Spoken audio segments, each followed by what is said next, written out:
माँ जगत जननी जगदम्बा अम्बा नील सरस्वती के रूप में अंदर जाकर बैठ गई थी और माता का शरीर भी नीला पड़ गया था। आज भी जो बच्चे जिद्दी हो जाते हैं, बहुत ज्यादा जिद करते हैं, तो नील सरस्वती का नाम लेकर शिव जी पे जल चढ़ाया जाता है और वो नील सरस्वती का जल नाम लेकर बच्चे को पिलाया जाता है, जिससे उसका जिदपन कम हो जाता है। मां अंबा जगदम्बा को मालूम पड़ा कि मेरे प्रभु ने तो विष पी लिया है, और वो विष भी कोई साधारण नहीं है, हलाहल विष है। हलाहल विष का मतलब मालूम है आप लोगों को? दो तरह का विष होता है, एक साधारण विष जिसको कोई भी पी सकता है और उसको बचाया भी जा सकता है, और दूसरे नंबर का विष होता है हलाहल विष। हलाहल विष किसको कहा गया? कहते हैं पूरी सृष्टि के जितने जहरीले जीव जंतु हैं, उन सारे जहरीले जीव जंतुओं का विष निकलवा लो, उस विष को अग्नि में पका लो, अग्नि में पकाकर उसका अर्क निकलवा लो, उस अर्क को भी और पका लो, पकाकर उसका और अर्क निकालो। ऐसे कौटी कौटी अर्क जब इकट्ठे हो जाएं तो वो विष जो बनता है वो हलाहल विष कहलाता है। मंथन में जो विष निकला वो साधारण नहीं था।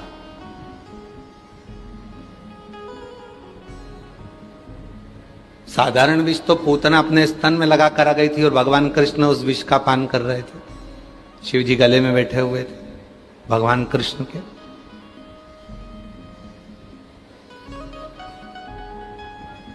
साधारण विष तो राणा ने मीराबाई के सामने पहुंचा दिया था। साधारण विष तो नरसिंह मेहता जी के सामने उनकी भाभी ने भेज दिया था।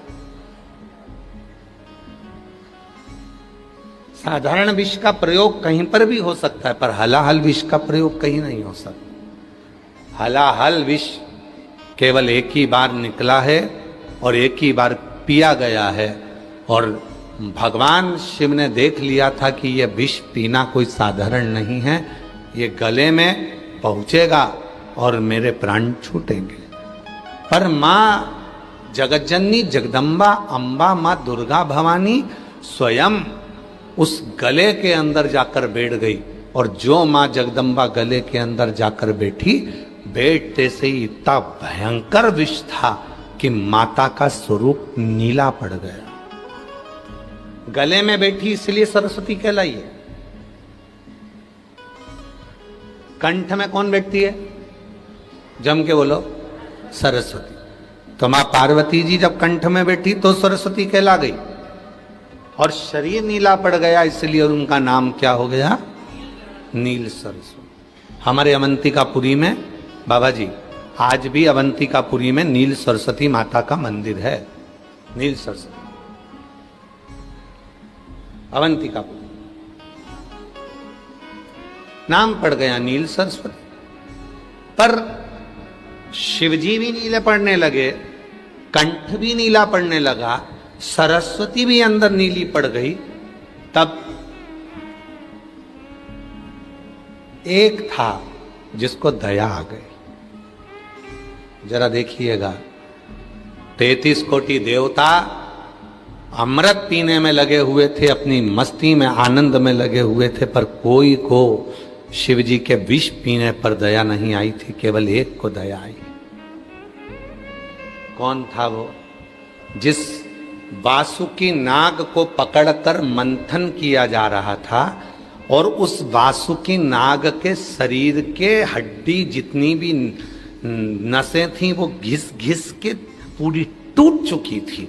वो वासुकी नाग को दया आ गई, और वो वासुकी नाग तुरंत दौड़ा। शरीर बन नहीं रहा था तो भी जाकर वो वासुकी नाग शिव जी के गले से चारों तरफ लिपट गया। चारों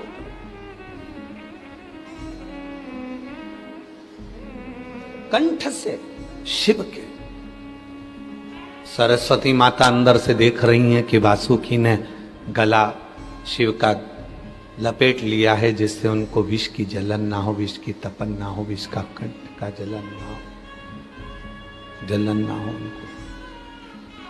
शिव जी का कंठ जल रहा है, नील सरस्वती अंदर है, वो भी नीली पड़ चुकी हैं। सर वासुकी लपटा, वो भी नीला पड़ गया,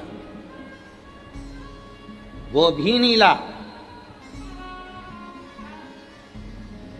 शिव महापुराण की कथा कहती है तब वासुकी नाग ने चिंगाड़ा,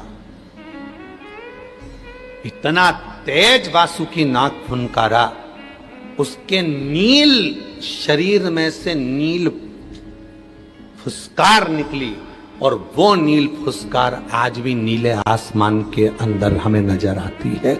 जो ये अंबर, जो ये आसमान दुनिया के लोगों को नीला नजर आता है, ये कोई साधारण नहीं है, ये मेरे उसी शिव की शक्ति का नीलांबर है, उसी शक्ति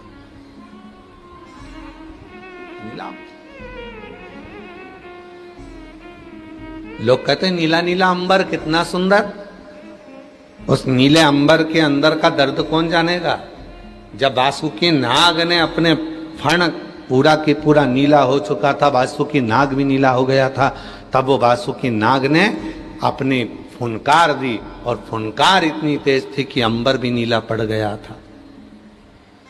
आपके बच्चे यदि आपसे पूछें कि माँ ये अंबर नीला क्यों है, तो आप बताना कि यह कोई साधारण नहीं है, शिव की शक्ति का प्रतीक है।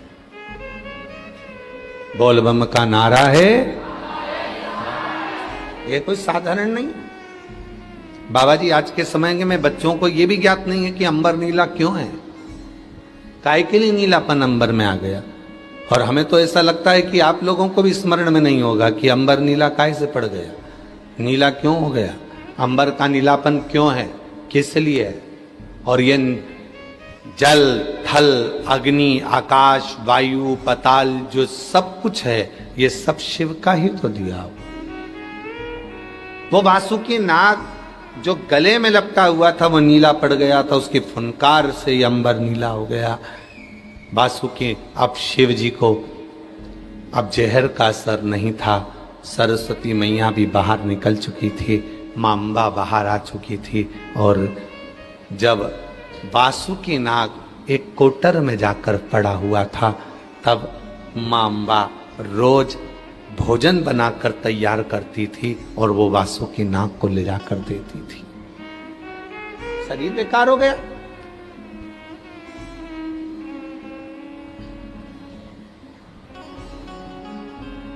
मेरी जीजियों, मेरे जीजाओं, मेरी बेटियों, मेरे बेटाओं, मेरे बुजुर्ग माँ बाप, ध्यान रखना, शरीर अच्छा रहेगा तो बच्चे भी आकर आपके गले में झूम जाएंगे। शरीर अच्छा होगा तो सब प्यार करेंगे, शरीर अच्छा होगा तो सब साथ देंगे। और शरीर अगर गड़बड़ हो गया तो कोई नहीं मिलेगा जो तुमको काशी का दर्शन भी करा दे। बाबा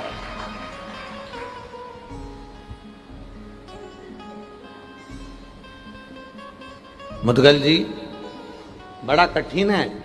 शरीर ठीक है ना तो तुम 80 घाट भी चले जाओगे, शरीर ठीक है तो तुम मणिकर्णिका भी चले जाओगे, शरीर ठीक है तो गणेश घाट भी हो जाओगे, शरीर ठीक है तो सब जगह जा सकते हो।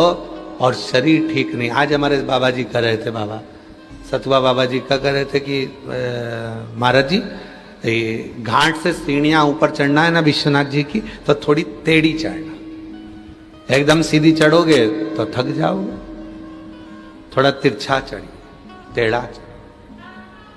बाबा जी को भी लग गया था महाराज थोड़े हेल्थी है ना।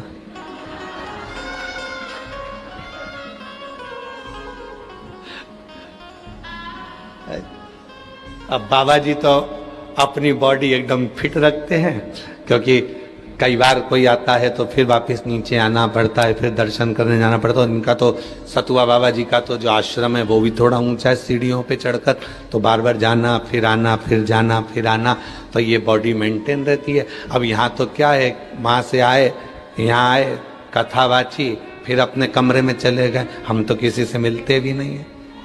आप लोगों से मिले क्या? हमारा तो मिलना भी नहीं होता, मिलते ही। और केवल एक जगह से मतलब नहीं, हम कहीं मिलते नहीं, हमारा आदत नहीं है। कोई नहीं कह सकता कि महाराज जी हमसे मिल लेते ना। हाँ, पीछे के 1-2 दिन रहते हैं, उसमें हर हर महादेव आपसे करते, मिलते हैं, ऐसा नहीं। तो बाबा जी को भी लग गया कि बाबा महाराज जी थोड़े से तगड़े हैं, तो ये एकदम तो सीधा चढ़ेंगे नहीं, तो इनको थोड़ा तिरछा चढ़ाया जाए। तो इधर के घाट से चले, चलते चलते उधर तक पहुंचे, उधर से फिर इधर, फिर तुम्हारे पास फोटो वीडियो होंगे तो बता देना जरा। बता रहे हो? हाँ, कि भाई ऐसे ऐसे चढ़ रहे हैं, वो भी बता देना है, तो लोगों को ये ना लगे कि हाँ महाराज जी बोल दिए हैं। अब महाराज जी की तो स्पीड तेज थी, उन्होंने तो हाथ पकड़ रखा था, चलो चलते चलो। अब हमारी स्पीड तो स्पीड ही है, चलेगा। अब इनकी 4 बार सांस चले, हमारी 25 बार चल जा, चलो।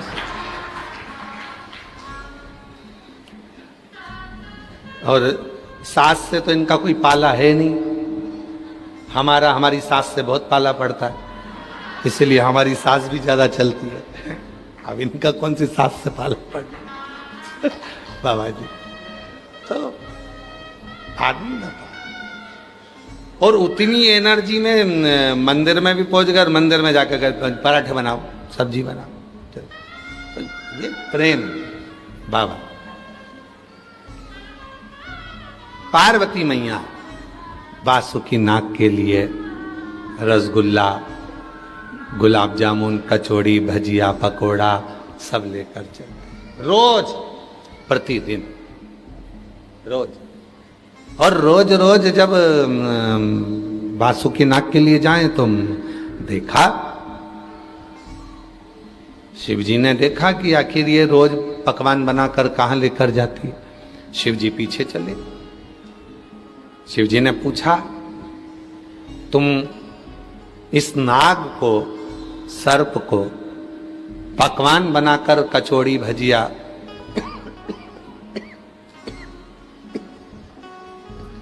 कचौड़ी, भजिया, पूड़ी, खीर, इस नाग को, सर्प को क्यों खिलाती?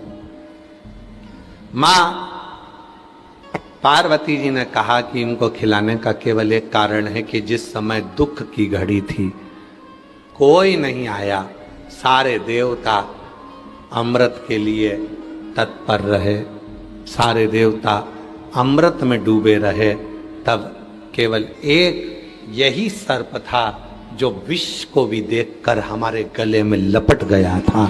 उसने हमारा साथ, उसने हमारा साथ। और एक बात याद रखना अपने जीवन में,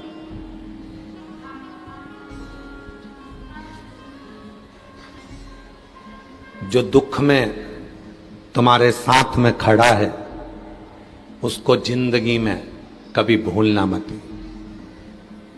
कभी मत भूलो। जो दुख में तुम्हारे साथ खड़ा, सुख में तो ढेरों खड़े हो जाएंगे, सुख में तो तुम्हारे बहुत सारे लोग आ जाएंगे कि भाई सुख है, गाड़ी बंगला जमीन जायदाद धन वैभव सब है, तो ढेरों तुम्हारे हो जाएंगे। पर जो दुख में खड़ा है, दुख, जो तकलीफ में खड़ा है, जो कष्ट में खड़ा है, वो मूल है। जो दुख में खड़ा है वो मूल है, जो कष्ट में खड़ा है वो मूल है। और अंत समय प्रभु आना पड़ेगा, वचन दिया तो निभाना पड़ेगा।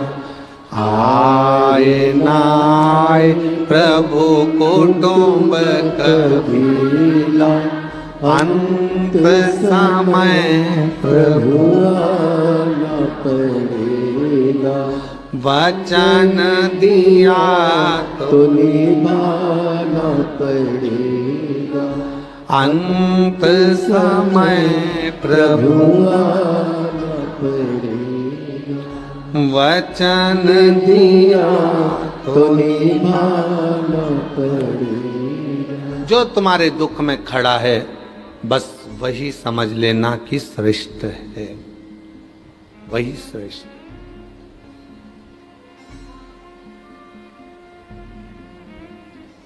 चार जगह पर जो तुम्हारे साथ खड़ा मिल जाए समझ लेना कि वो तुम्हारे लिए श्रेष्ठ है। पहला, अदालत में जो तुम्हारे लिए खड़ा मिल जाए समझ लेना श्रेष्ठ है। थाने में जो तुम्हारे लिए खड़ा मिल जाए समझ लेना श्रेष्ठ है। अस्पताल में जो तुम्हारे लिए खड़ा मिल जाए समझ लेना श्रेष्ठ है। और तुम्हारे दुख की घड़ी में जो तुम्हारे दरवाजे पर खड़ा मिल जाए समझ लेना वो श्रेष्ठ है। वकील साहब बैठे हैं। वकील साहब, एक बात हम कहें कि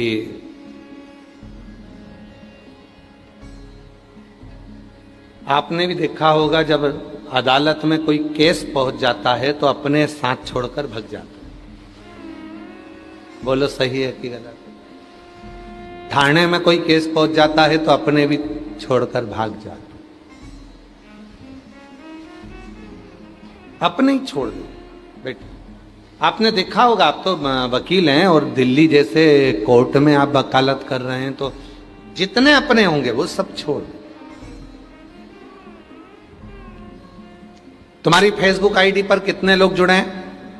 अगर हम तुमसे पूछें तो कोई कहेगा 4000, कोई कहेगा 5000, कोई कहेगा 8000, इतने लोग जुड़े हुए। तुम्हारे मोबाइल में व्हाट्सएप के कितने ग्रुप हैं? तो कोई कहेगा हमारे पास 10 ग्रुप हैं, कोई कहेगा हमारे पास 25 ग्रुप हैं, कोई कहेगा हमारे पास 24 ग्रुप हैं। पर सत्य बताना, थोड़ा सा बीमार पड़े, हॉस्पिटल में भर्ती हुए, जो 4000 तुम्हारे फेसबुक पर तुम्हारे दोस्त बने हुए हैं, उस 4000 में से कितने हॉस्पिटल में आके खड़े? जितने ग्रुप बनाए रखे हैं तुमने व्हाट्सएप पर, उन ग्रुप में से कितने लोग तुम्हारे हॉस्पिटल में आकर खड़े हुए? कोई नहीं। हॉस्पिटल में कौन खड़ा है? तुम्हारी धर्म पत्नी। हॉस्पिटल में कौन खड़ा है? तुम्हारा पति। हॉस्पिटल में कौन खड़ा है? तुम्हारे बेटा बेटी। हॉस्पिटल में कौन खड़ा है? तुम्हारा भाई, तुम्हारी बहन।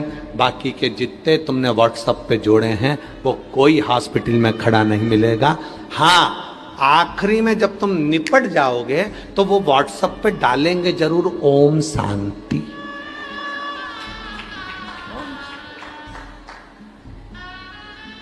वो आखिरी में डालेंगे। क्या डालेंगे? हाँ बोलो बोलो बोलो, जम के बोलो, ओम शांति। निपट गया।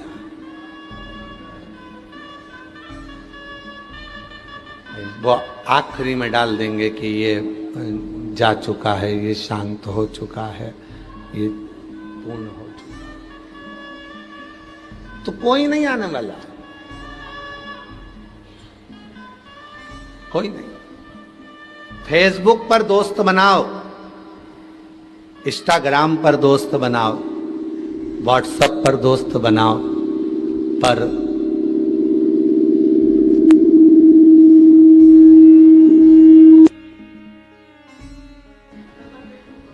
उन सब दोस्तों से ज्यादा जरूरी है विश्वनाथ जी को अपना मित्र बना लेना। विश्वनाथ जी को विश्वनाथ जी को अपना बना। और मैंने सारे सहारे छोड़ दिए, बस तेरा सहारा काफी है। मैंने सारे सहारे छोड़ दिए, बस तेरा। सेट करो आवाज, सेटिंग नहीं। काफी है। मैंने सारे दवारे छोड़ दिए, बस तेरा दवारा काफी है। मैंने सारे दरवाजे छोड़ दिए, बस तेरा दवारा काफी। बोल।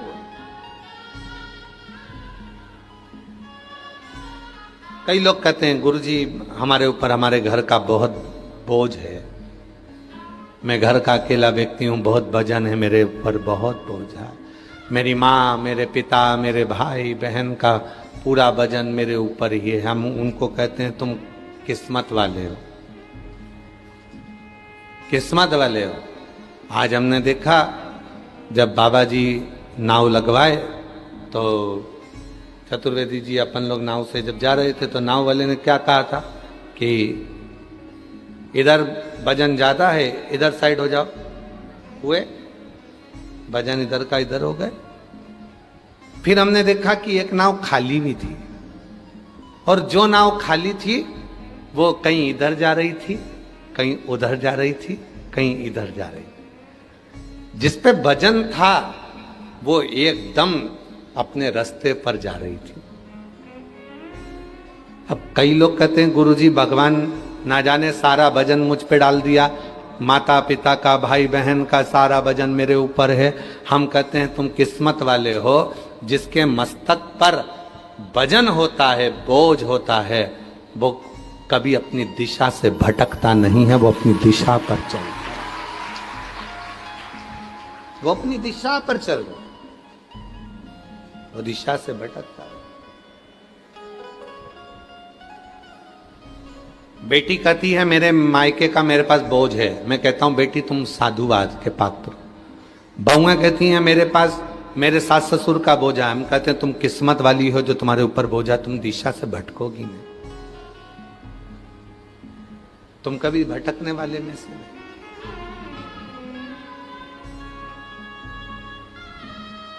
ये बोझा है। उत्तर प्रदेश शासन के माननीय यशस्वी मुख्यमंत्री जी योगी जी एक बार एक इंटरव्यू में बैठे हुए थे बाबा जी, तो इंटरव्यू में कहा गया था कि आपके ऊपर पूरे उत्तर प्रदेश का भार है, आपके ऊपर पूरी उत्तर प्रदेश का भार है, पूरी उत्तर प्रदेश, और ये पूरी उत्तर प्रदेश का भार आपके ऊपर है बाबा जी। तो उत्तर प्रदेश शासन के यशस्वी मुख्यमंत्री जी योगी जी ने कहा था कि ये भार है, मैं नहीं मानता। भार उसको माना जाता है जो बोझ लग रहा। ये उत्तर प्रदेश के रहने वाले जितने भी मेरे उत्तर प्रदेश वासी हैं, ये मेरे लिए बोझ नहीं है, ये मेरे लिए मेरे दिल का निवास करने वाले मेरे अपने। बोझ इनको बोझ नहीं कहेंगे। भार आता है तो लक्ष्य निश्चित हो जाता है। भार इसीलिए शायद भगवान देवादिदेव महादेव भगवान शंकर अपने लक्ष्य से कभी हटे नहीं है, भगवान शिव अपने लक्ष्य से कभी हटे नहीं। क्यों? क्योंकि सारे देवता देव कहलाते हैं और मेरा देव अधिदेव महादेव कहलाता, वो महादेव। बोझ भजन है, सारे देवताओं का भजन, सारे देवताओं का भजन उसके ऊपर है, सारे देवताओं का भजन मेरे महादेव पर है। राम जी महाराज ने जितने यज्ञ करे हैं, भगवान कृष्ण ने जितने यज्ञ करे हैं, देवताओं ने जितने यज्ञ करे हैं, उन सभी यज्ञों का पुण्य फल मेरे शिव ही देते हैं। शिव ये हल्का नहीं है। एक कथा शिव महापुराण में श्रवण करने को आती है महिषासुर के बेटे की।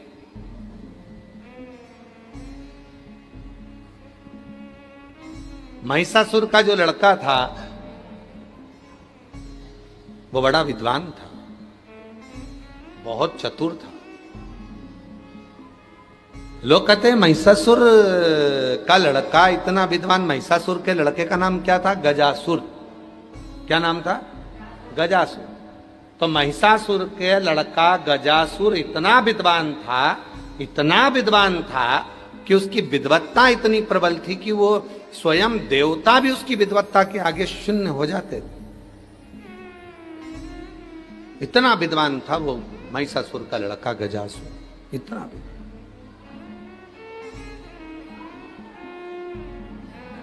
शंभु शरणे पड़ी मांगू घड़ी रे दुख काटो दया दर्शन। शंभु शरणे पड़ी मांगू घड़ी रे दुख काटो दया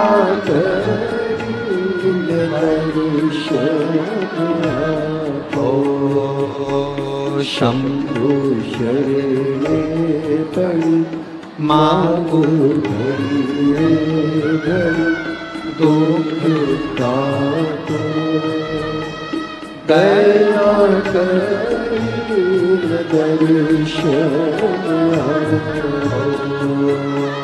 शंभु शरणे पड़ी मांगू घड़ी रे दुख काटो दया शंभु शरणे पड़ी मांगू घड़ी रे दुख काटो दया शंभु शरणे मांगू घड़ी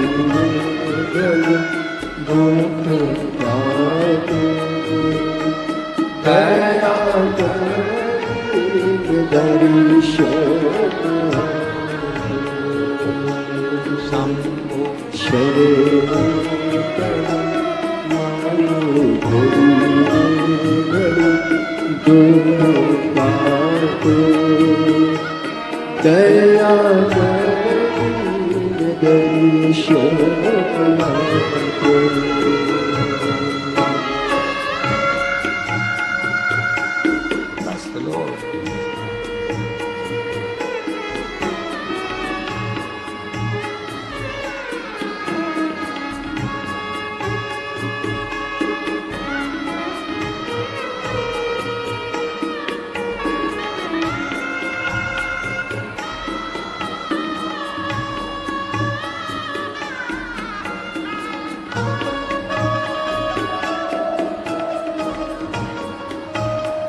शंभु शरणे पड़ी मांगू घड़ी रे घड़ी दुख काटो दया करी दर्शन आपो। शंभु शरणे पड़ी मांगू घड़ी रे घड़ी दुख काटो दया करी दर्शन आपो। दया करी दर्शन आपो। दया करी दर्शन आपो। शिव कथा कह रही है, भगवान शंकर का पवित्र चरित्र कह रहा, शिव महापुराण कह रही, शिव तत्व कह रहा है।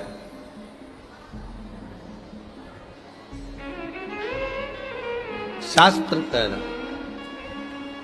तारकासुर का बेटा गजासुर,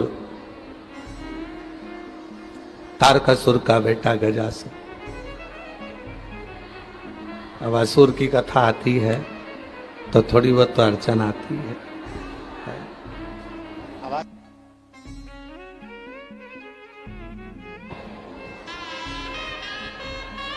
तारकासुर का बेटा गजासुर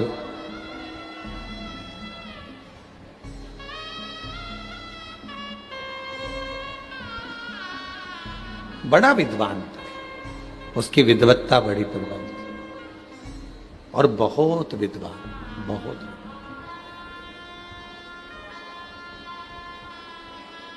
एक बार शिव का परम भक्त था गजासुर, शंकर जी का परम उपासक था, शिव जी की अविरल भक्ति करता था। एक बार इंद्रदेव ने गजासुर की परीक्षा ले ली थी।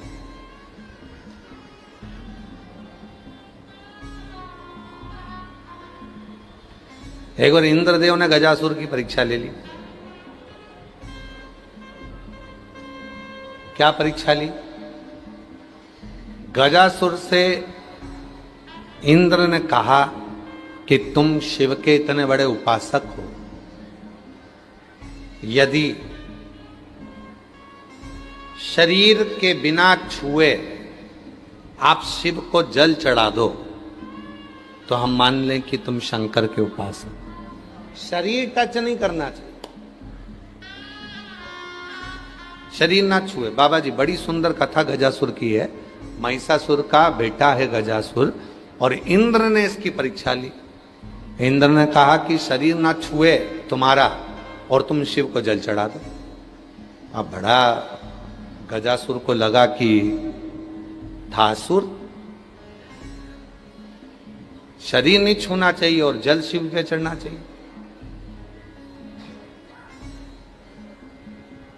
बैठ गया शिवलिंग के सामने, शिवलिंग के सामने बैठा था और शिवलिंग के सामने बैठकर जो मंत्र का नाद करने बैठा, जो नाद करने बैठा, ऐसा नाद किया शिव जी का। अब नाद कैसा करा था? अपनी वाणी का नाद। ऐसा चिंगाड़ा गजासुर, ऐसा चिंगाड़ा कि बादल फट गए और पानी शिव जी पर गिरना प्रारंभ हो गया। बादल फट गए, शिव पे जल गिरना प्रारंभ, बिना स्पर्श, बिना छुए, बिना हाथ छुआ ही नहीं, हाथ ही नहीं लगाए। और हाथी तो था, शरीर तो हाथी था, बिना छुए उसको जल चढ़ाना था, बिना छुए।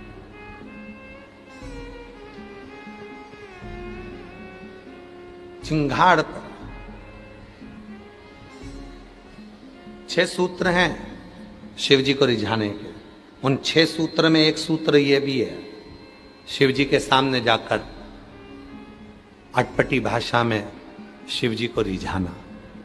बाबा जी विश्वनाथ जी के दर्शन करने के लिए कई बंगाली आते होंगे तो ऐसे मुंह में उंगली लेकर जीवान को ऊपर नीचे करते हैं।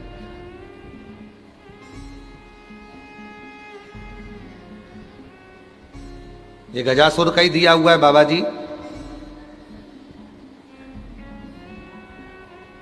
गजासुर के पास में जब डमरू नहीं था शिव को रिझाने के लिए, तो केवल गजासुर ही ऐसा था जिसने काल को डमरू बजाकर भगवान को रिझाया था। और आज भी सनातन धर्म में शिव को रिझाने की एक प्रथा है। जब व्यक्ति को लगता है कि मैं उलझन में फंस गया और मुझे कोई रास्ता नहीं मिल रहा, तो वो गाल का डमरू बनाता है। आप लोगों ने गाल का डमरू बनाकर कई बार पूजन करी होगी शिव जी को।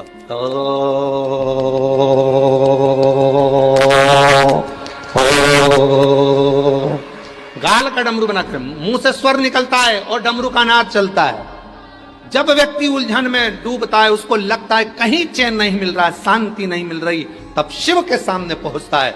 हाथ में कोई डमरू नहीं होता, तब वो अपने स्वर को बढ़ाता है और गाल का डमरू बजाता है। वो देने वाला गजासुर था। आज भी सनातन धर्म में गाल का डमरू बजा, इसलिए लोग कहते हैं तेरे बहुत गाल बज रहे हैं।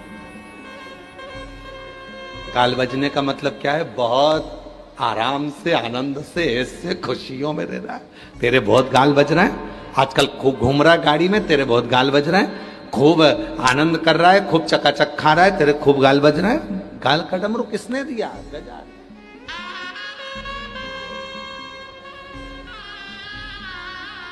आता है तुम लोगों को बजाना? अरे बोलो तो जम के, चलो बजाओ, चालू हो जाओ।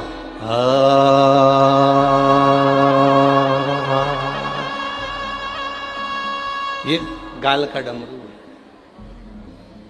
विश्वनाथ जी की धरा से सीख के जाना। जरूरी नहीं है कि हाथ में डमरू होगा तो ही शिव रीझेगा। और अभी तो ऐसा हो गया है कि मंदिर में दर्शन करने जाओ तो कुछ सामान ले जा ही नहीं सकते, ना मोबाइल, ना फोबाइल, ना कैमरा, ना मेमरा, कुछ नहीं, तो डमरू थोड़े ले जान देंगे। इसलिए अपने गाल का डमरू बजा के भी शिव जी को रिझा सकते हो। शिव गजासुर रिझा दे, बड़ा उपासक था शिव का,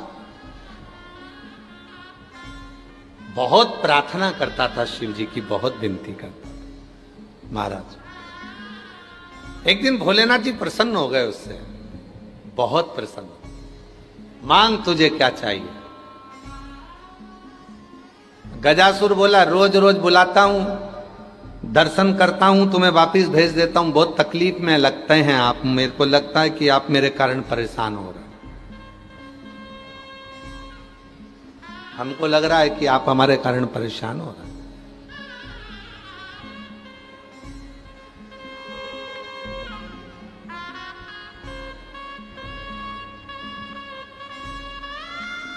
इसीलिए बाबा जी ऑनलाइन कथा हम थोड़ी कम दे पाते हैं, क्योंकि हम जो नज़ारा देख रहे हैं ना,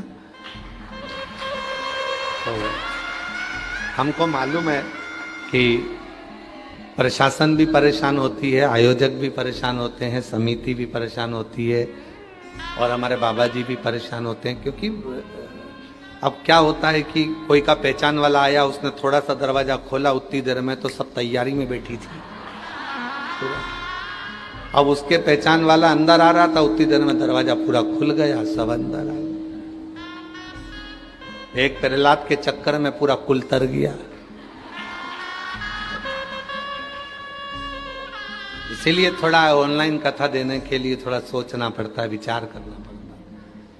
और बाबा जी तो रोज यहाँ से प्रार्थना कर रहे हैं आप लोगों से कि घर पर बैठकर सुनो, ऑनलाइन सुनो, घर पर सुनो, घर पर सुनो।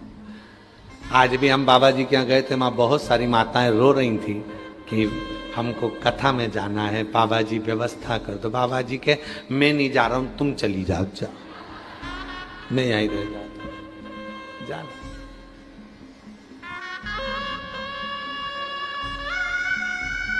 पर वास्तवता है बाबा जी, मैं सतुबा बाबा जी आपसे कहूं और पूरी टीम से कहूं कि वास्तवता है, भले वाराणसी में रहते हैं पर शिव की कथा के प्यासे हैं। शिव की, भगवान शंकर की कथा। और तुम चिंता मत करो, हम बाबा जी को छोड़ने वाले नहीं है, सतुबा बाबा जी को और पूरी टीम को भी नहीं छोड़ेंगे। तुम्हें जल्दी से जल्दी, एक बार अभी तो ऑनलाइन आए हैं, एक बार ऑफलाइन आते हैं।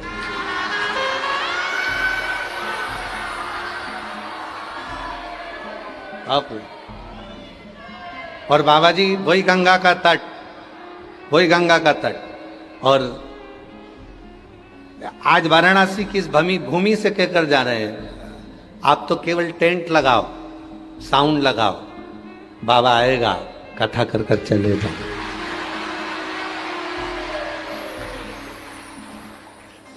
कुछ नहीं देखना आपको, आस्था अवस्था ये वो सब बाबा देखेगा।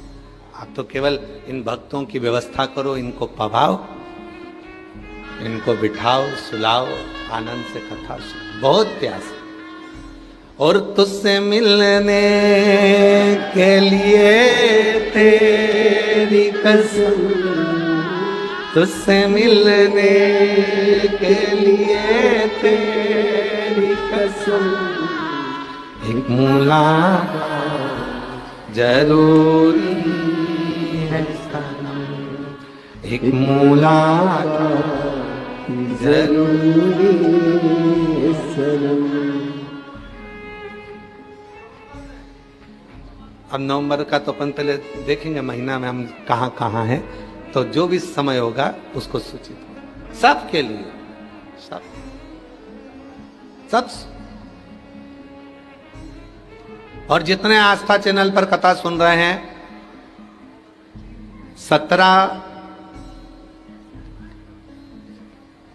17 अगस्त से 23 अगस्त तक जयंती स्टेडियम भिलाई में छत्तीसगढ़ में कथा है।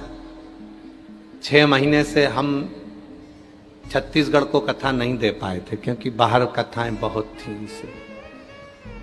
अब हमको लगता है छत्तीसगढ़ के भी बहुत सारे प्यासे मेरे डमरू वाले के बैठे होंगे जो कथा सुनने के लिए। हृदय से कथा को सुनो, चाहे तुम अंदर बैठे हो, बाहर बैठे हो, कहीं पर भी बैठे हो, अपने घर पर भी बैठे हो और अगर पंडाल में भी कहीं बाहर बैठे हो। जितना लाभ इन 9 रत्नों को जजमान को मिल रहा है कथा का, उससे 1000 गुना लाभ आप सबको कथा सुनने को मिलेगा। आप जहां बैठे आप तो केवल श्रवण करो, उसको दिल से अपने अंदर उतारो। मेरा भोले बाबा कुबरेश्वर बाबा की ये शिव पुराण को हमने देखा है, जो आकर बैठता है वो खाली नहीं जाता है। 3 महीने में मेरा भोला भंडारी भंडार जरूर बचता है, खाली। गजासुर शिव जी से कहते हैं कि तुम मेरे कारण परेशान हो गए, मैं हर कभी बुलाता हूं तुम्हें आना पड़ता है क्योंकि तुमसे वर मांगा है। भगवान शिव ने वचन दिया था गजासुर को कि तू बुलाएगा मैं आऊंगा। परेशान हो गए। अब मैं ये परेशानी बहुत नहीं देख सकता आपकी। गजासुर कहता है अब मैं ये तुम्हें परेशान होता हुआ नहीं देख सकता, तो क्या करूं? क्या हम तुम्हें परेशान होता हुआ नहीं देख सकते, तो फिर करें क्या?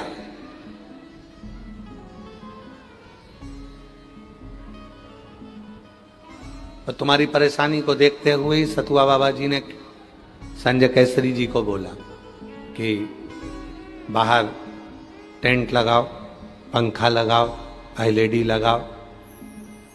और संजय केसरी जी ने आज, केसरी जी हम आपको साधुता देते हैं, आपके माता पिता भी आज खुश हो रहे होंगे कि ये शिव भक्तों के लिए आपने जो व्यवस्था बाहर करी उसके लिए एक बार जोरदार ताली बजाएं। साधु बहुत संपूर्ण व्यवस्था, ये शिव की उदारता, शिव की करुणा। और तेरी कृपा बिना ना हिले, बाबा से पूछ लो, पहले उनसे पूछ लो फिर देखो, बात कर लो जाके।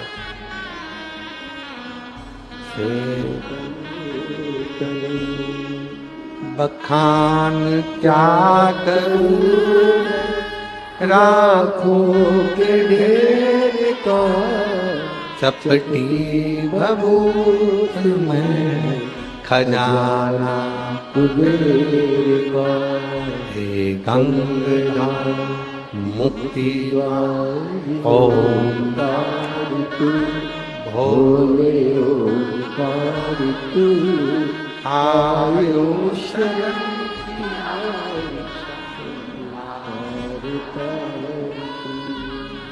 गजासुर ने कहा कि मैं आपको बार बार परेशान नहीं देख सकता, आप बार बार आएंगे जाएंगे, फिर जाएंगे। इसलिए शंकर भगवान से गजासुर आज बोलता है मैं ये पूरा लफड़ा ही मिटा दूं, एक काम करो। शिव जी ने पूछा क्या? आज मुझे बार बार आना जाना अच्छा नहीं लगता, एक काम करो, आप तो मेरे पेट में आके बैठ जाओ। शिवजी ने कहा कि गजासुर क्या बोल रहा है? भगवान शंकर बोले मेरा आना जाना चलेगा, मैं तेरे पेट में नहीं बैठ सकता। नहीं, तुम मेरे पेट में बैठो। क्या बार बार बार बार आना जाना करते हो? पेट के अंदर बैठ जाओ, पेट के अंदर बैठो, बैठो पेट के अंदर।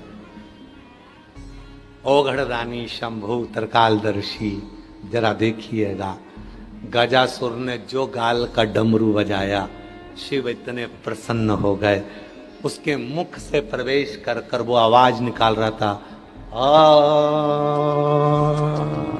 जो आवाज निकल रही थी उस स्वर में मेरा भोले बाबा प्रवेश कर गया और उसके पेट में जाकर गजासुर के बैठ गया। मेरा शिव गजासुर के पेट में, उधर पे जाकर बैठ गया। हाहाकार मच गया चारों तरफ, शिव नहीं मिल रहे। सबसे ज्यादा चिंता एक ही को लगी, माता पार्वती जी को। कहां गए? पति ऑफिस से थोड़ा सा भी लेट आता है तो पत्नी को थोड़ा टेंशन हो जाता है। किसके साथ थे? निकले हुए तो तुम्हें आधा घंटा हो गया था, कहां रुक गए थे? आते सही पत्नी इतने प्रश्न इतने प्रश्न इतने प्रश्न देती है कि पति बेचारा डिप्रेशन में आ जाता है। इतना प्रश्न क्यों? 5 बजे तो ऑफिस छूट गया था, तो तुम तो निकल गए थे। अच्छा, गुस्सा भी आ रहा है इसको कि ये कुछ बोल नहीं रहे। ये चाय बनाने जाती है तो अदरक को इतना कूटती है, इतना कूटती है। अदरक भी सोचती है भगवान पूरा बदला मेरे से निकाल रही, कूटे जा रहे। तुम कहां गए थे? कहां गए थे? गए कहां थे? बोलो तो, कहां गए थे?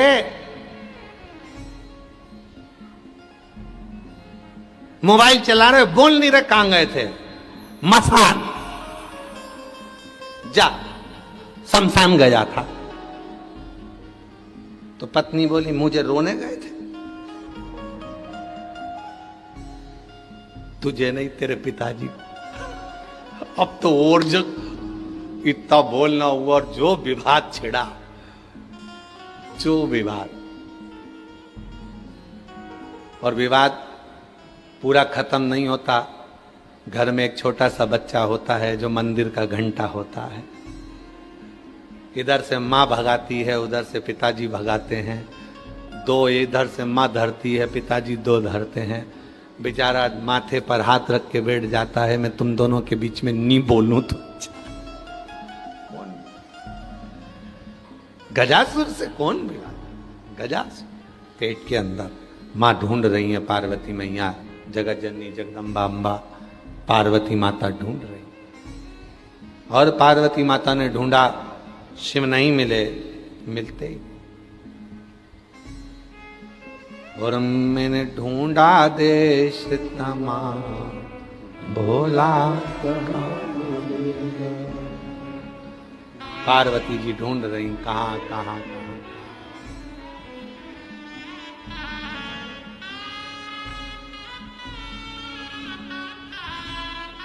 सभी वाद्य यंत्र हैं, एक एक वाद्य यंत्र को मौका दिया करो, जिससे सब वाद्य यंत्र को लोग सुन सके, आनंद ले सके।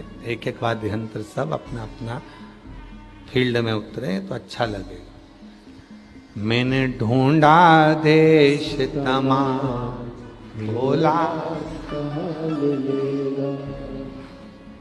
आकाश में ढूंढ रही है मां पार्वती। आकाश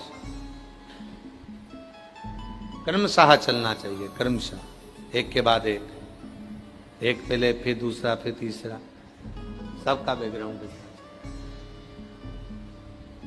आकाश में ढूंढ रही मां पार्वती जी, नहीं मिला। गई पताल में, मैंने ढूंढा देश तमाम, भोला कहाँ मिलेगा, कहाँ मिलेगा, कहाँ मिलेगा, कहाँ मिलेगा, कहाँ।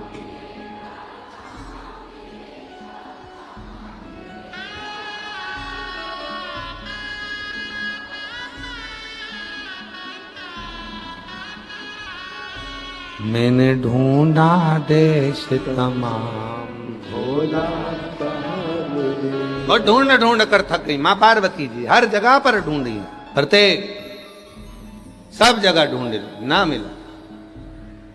कहां जाऊं? ब्रह्मा जी के पास पहुंच गई।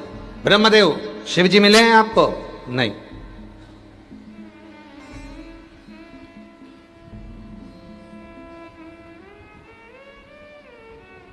भगवान भोलेनाथ मिले हैं आपको? नहीं। ये उसी में का हाल हो गया कर्नाटक का। कर्नाटक के सुदूर के छोटे से गांव में रहने वाला एक ब्राह्मण था, जिसकी मां ने वचन लिया कि मैं मरूंगी तो काशी में मरूंगी, और मेरी अंतिम अवस्था आ गई है, मुझे तो काशी ले जा। ये उसी में कहा गया। ढूंढा।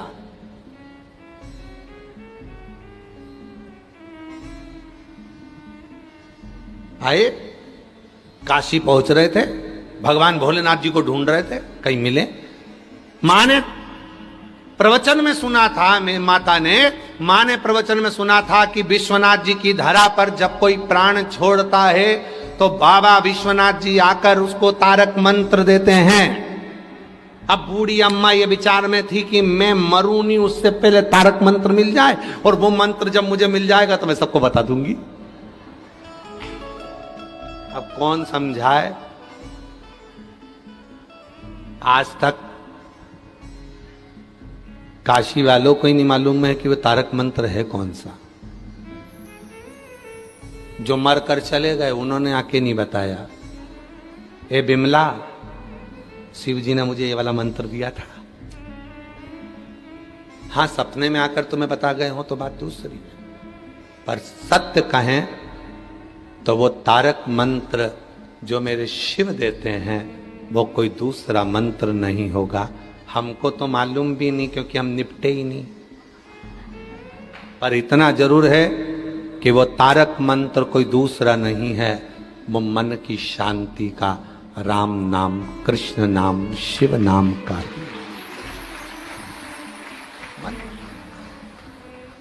और मैंने ढूंढा देश तमाम, भोला कहाँ मिलेगा। कहाँ मिलेगा, कहाँ मिलेगा, कहाँ मिलेगा, कहाँ मिलेगा, कहाँ मिलेगा, कहाँ मिलेगा। मैंने ढूंढा देश तमाम, भोला कहाँ मिलेगा। ओ मैंने ढूंढा देश तमाम, भोला कहाँ मिलेगा। मिल नहीं रहा। पार्वती जी को शिव जी मिले नहीं। माता पार्वती जी ढूंढ ढूंढ के थक गई, बहुत थक गई माता पार्वती जी।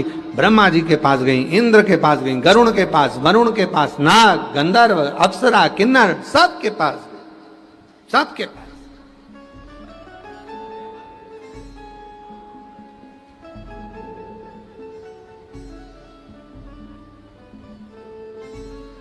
नाग, गंधर्व, अप्सरा, किन्नर, सबके पास। किन्नर का मतलब मालूम है? बोलो तो जम के। किन्नर का मतलब क्या है? मतलब पुरुष और स्त्री दोनों ना हो वो किन्नर है ना। किन्नर का मतलब है जो दिन रात 24 घंटे 3.5 करोड़ रोम छिद्र जिसके शरीर में है और 3.5 करोड़ बार दिन भर शिव का नाम लेता है, कीर्तन करता है, वही किन्नर है। वही हर पल, हर घड़ी, हर क्षण। अप्सरा किसको कहा गया? अप्सरा का मतलब क्या है? केवल नृत्य करने वाली, केवल नाचने वाली? वो अप्सरा नहीं है। अप्सरा का मतलब है जो शिव की भक्ति से तेज पाती हो। अप्सराएं किसी ब्यूटी पार्लर में नहीं जाती। हम जिस होटल में ठहरे हैं, इस होटल से 80 घाट तक जाइए तो बीच में कम से कम इस साइड दोनों साइड मिला के 12 ब्यूटी पार्लर हैं। वो तो आज हम निकले तो मालूम पड़ा 12 ब्यूटी पार्लर बने हुए हैं। तो कई लोग कहे ये पार्लर, हाँ तो ये अप्सरा किसी ब्यूटी पार्लर में नहीं जाती हैं। अप्सरा का मतलब क्या है जो हमारे शास्त्र कहते हैं? गंधर्व अप्सराएं किन्नर सब जय घोष करने लगे, नाचने लगे, कूदने लगे। अप्सरा का मतलब क्या है? अप्सरा किसको कहा गया कि ब्यूटी पार्लर में तैयार होकर आ गई वो अप्सरा होगी? डेंटिंग पेंटिंग करके आ गई वो अप्सरा होगी? धागे से 4 घंटे तक बैठी बैठी यूज करती रही वो अप्सरा होगी? 2 घंटे तक पेंसिल से लाइन खींचे, डब्बा भरे, और 2 घंटे तक कांच के सामने मुंडा फाड़े, सो तो अप्सरा होगी ना। अप्सरा किसको कहा गया? अप्सरा किसको कहते हैं? किसको अप्सरा कहा गया? जो भगवान के शिव के सामने बैठती है और मंत्र में डूबती है, शिव के तेज से अपने शरीर का, अपने मुख का तेज बढ़ा लेती है, वो अप्सरा कहलाती है। भगवत भजन में जो अपने तेज को बढ़ाए, भगवत भजन में जो अपने स्वरूप की सुंदरता को बढ़ाए, वो अप्सरा, वो अप्सरा। सुंदरता कैसे लगा लो जी, वाला क्रीम लगाओ, वाला पाउडर लगा, थोड़ा 4-6 तरह का तो क्रीम लगाना पड़ता है। धूप आ गई तो सन्स का लगाओ, ठंड पड़ गई तो कोल्ड का लगाओ, और नाक भे गई तो अब का लगाओ। ये चमक, ये दमक, फुलवन में महक, सब कुछ सरकार तुम ही से है। सुंदरता परमात्मा की भक्ति से मिलती है।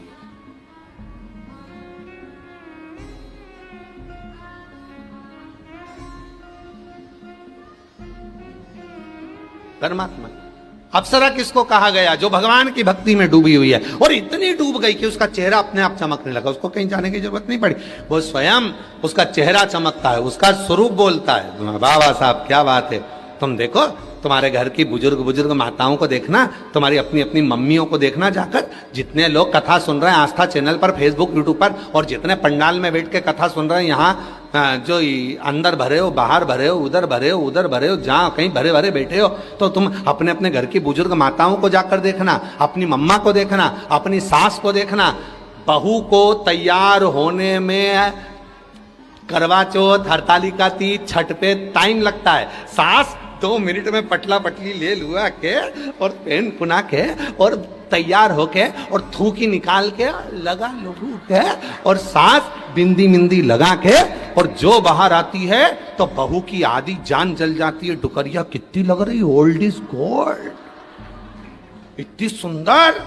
अब वो कहां के पार्लर गई? कहीं के नहीं, पर उसकी भक्ति का बल, उसके विश्वास का बल, उसने जो भगवान शंकर को 1 लोटा जल चढ़ाया, उसका बल उसके चेहरे पर नजर आता है, उसके चेहरे पर नजर। अप्सरा वो नहीं है जो नृत्य करे। अप्सरा का मतलब है जो भगवान शंकर के सम्मुख में बैठकर, राम के सम्मुख में बैठकर, कृष्ण के सम्मुख में बैठकर, भगवान के सम्मुख में बैठकर, नारायण के सम्मुख में बैठकर भजन कर, वो अप्सरा, वो अप्सरा।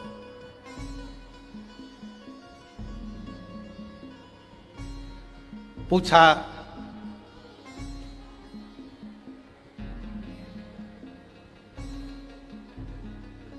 पार्वती जी ने पूछा,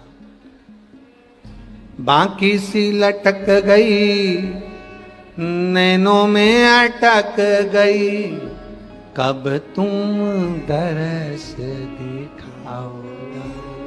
पार्वती जी की आंख में आंसू बह रहे हैं, शिव मुझे दिख नहीं रहा है। भगवान देवाधिदेव महादेव का चरित्र कर, मां जगत जननी ढूंढ रही हैं शिव जी को,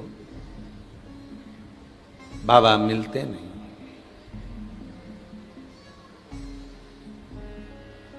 और मैंने ढूंढा देश तमाम, भोला कहाँ मिलेगा? सब जगह पर ढूंढा, पर शिव नहीं। क्यों? महिषासुर के बेटे गजासुर के पेट में शिव है। बहुत सावधानी से सुनना कथा को जरा, गजासुर की कथा।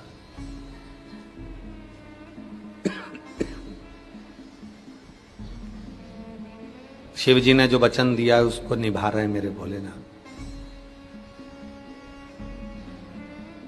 शिव पुराण किसी ने पढ़ी है आप में से? किसी ने गीता प्रेस गोरखपुर की शिव पुराण कभी पढ़ी है? आप लोग पढ़िए, उसमें लिखा है शिव जी पे चढ़ा हुआ जल जब आचमन किया जाता है तो कायिक, वाचिक और मानसिक 3 ताप समाप्त हो जाते। 3 ताप बोलो कौन कौन से? कायिक, वाचिक और मानसिक। अब इस प्रसंग को तो तुमने विदेश्वर में पढ़ लिया, उसके बाद आ जाओ कुमार खंड में। शिव महापुराण के कुमार खंड में शिवजी से भगवान कार्तिकेय जी पूछ रहे हैं श्री शैलम पर बैठकर, और श्री शैलम पर प्रश्न किया गया भगवान कार्तिकेय जी ने कि संसार के मनुष्य के भीतर के पाप समाप्ति का केंद्र क्या होगा? तो गजासुर की कथा को सुनाया। गजासुर ने मुझे अपने पेट में रख लिया था। शिव कहते हैं जो मेरे जल का आचमन कर लेता है उसके उदर में, हृदय में, बुद्धि में शिव 16 रात्रि तक विराजमान रहता है। शिव 16। अभी क्या चल रहा है? सावन का महीना, 16 सोमवार के व्रत कहां से उठाए जाते हैं? सावन के सोमवार से। ठीक है, सोमवार के व्रत कहां से उठाए जाते हैं? सावन के सोमवार। मंगला गौरी व्रत कब उठाया जाता है? सावन के मंगलवार से। श्रावण महीने में जितने मंगल पड़ते हैं वो मंगला गौरी के। आप लोगों के इधर होते कि नहीं होते? कितने लोग करते हैं? हाथ उठाओ। इधर नहीं होते, शायद आप करते हैं, इधर होते नहीं होंगे हमको जहां तक उम्मीद है। बाबा जी सावन के महीने में मंगला गौरी व्रत होते हैं। मंगला गौरी कहाँ है? यहाँ अष्टगौरियां हैं। हाँ, मंगला गौरी का भी मंदिर है यहाँ पर, बिल्कुल सत्य है। हाँ, तो मंगला गौरी व्रत होता है बाबा जी, जो सावन के महीने में मंगलवार के दिन किया जाता है। हमने पूछा है, इधर साइड होता नहीं है, क्या पता। मंगला गौरी व्रत जिसमें 16 चीजें दान दी जाती, कभी 16 वस्तुएं दान दी जाती हैं, उसे मंगला गौरी व्रत कहते हैं। मंगलवार के दिन होता है। इसीलिए अब की बार जो सीहोर की जो कावड़ है 25 अगस्त की, वह मंगला गौरी व्रत भी पूर्ण होगा, प्रदोष भी उसी दिन है, भोमवार मंगलवार भी उसी दिन है। इसीलिए वो उस कावड़ का नाम हमने कामना कावड़ कहा। कामना कावड़ ये कि जिस कामना से हम देव अधिदेव महादेव को प्रदोष की कावड़ का जल मां सीवन का भरकर कुबेर भंडारी को चढ़ाएंगे, बाबा कुबेर भंडारी हमारी कामना को पूर्ण कर देगा। क्योंकि मंगला गौरी व्रत का विराम भी उसी दिन होता है। मंगला सावन महीने में मंगलवार के दिन मंगला गौरी का व्रत होता है। मंगलवार 16 वस्तुओं का दान दिया जाता है। 16 वस्तु।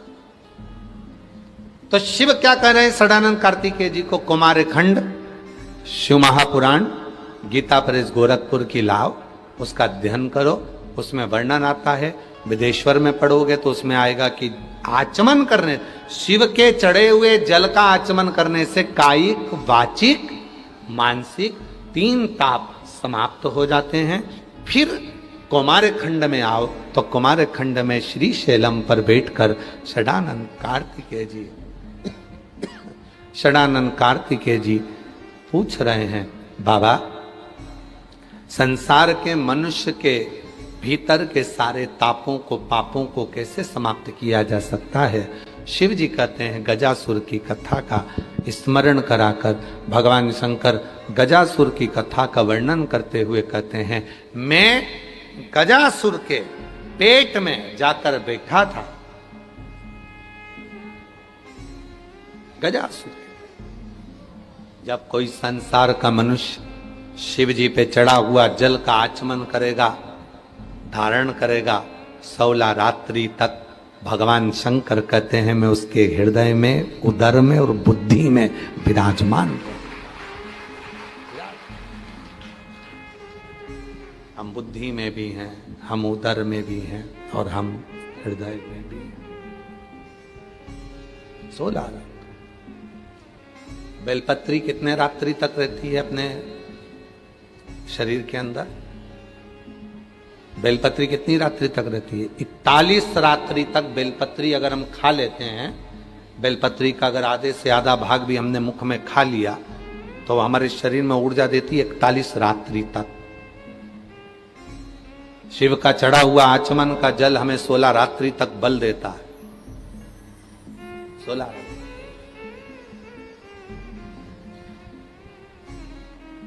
ऊर्जा प्रदान करता। कनेर का पुष्प, शिव का चढ़ा हुआ, शंकर का चढ़ा हुआ कनेर का, कनेर देखा है ना आप लोगों ने? पीला कलर का जो कनेर का फूल होता है, पीला कलर का, शिव पर चढ़ा हुआ कनेर का पुष्प यदि प्रदोष के दिन भगवान शंकर पर चढ़े हुए इस कनेर के पुष्प को अपने कर्ण पर, अपने कान के ऊपर धारण कर लिया जाता है तो व्यक्ति के जीवन में जो बड़ी बीमारी आने वाली होती है वो तुरंत समाप्ति की ओर चली जाती है। कनेर के पुष्प का इतना बल, पर उसको ज्यादा देर के लिए धार, हाँ ये आपके हाथ में है ना, देव जरा एक फूल देव जरा, ले जरा ले,